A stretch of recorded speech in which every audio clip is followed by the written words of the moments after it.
Bryant, when a manager at a car dealership saw a story this morning on Channel 9, he had no idea that he would become a part of that story just hours later. Well, the story was a car stolen from this gas station outside uptown late last night. Anchor Liz Foster spoke with the man who helped police track it down in Columbia, South Carolina. Liz? It was almost 24 hours ago that a woman ran into this convenience store and left her car running because her friend was inside.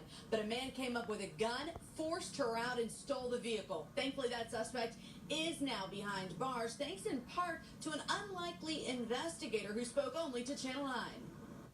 Turned on WSOC, and I just saw a small blip about a carjacking, and they said it was a Malibu. This reported carjacking at this gas station on West Trade Street got the attention of James Charles as he watched Eyewitness News this morning, because as general manager of Kiplin Auto, he knows the dealership has sold a lot of Chevy Malibus. I thought, man, I hope that wasn't one of our customers. But it was. The former customer and owner of the vehicle called the dealership this afternoon asking if staff could help track down the vehicle with GPS technology. And she said that she had been carjacked, and I thought, oh my God, that's what I saw this morning, on the news. Staff at Kiplin Auto on Brookshire Boulevard quickly logged into the tracking system and saw the car was in Columbia, South Carolina, 92 miles from where it was stolen. Staff immediately called CMPD. They just said, we can't help you, you have to call Columbia. Then they called police in Columbia. The officers asked how to describe the car, and we told them just look for the Kiplin sticker.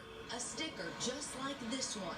Columbia police spotted the car, but say the driver led them on a chase before crashing into a brick mailbox at a senior citizen's home.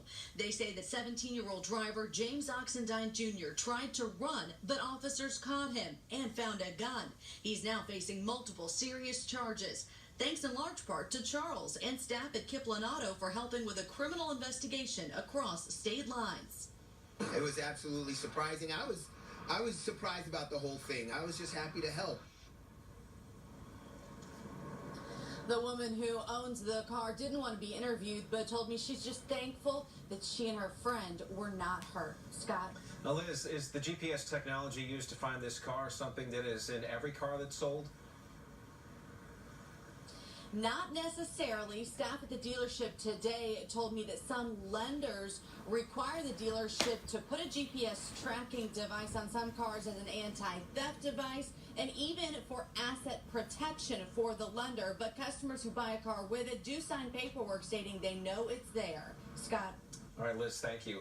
CMPD says 2 people were involved in the carjacking in Charlotte. They're trying to figure out if the teenager arrested in Columbia is connected to that, and they're looking for at least one more suspect. Today, lawmakers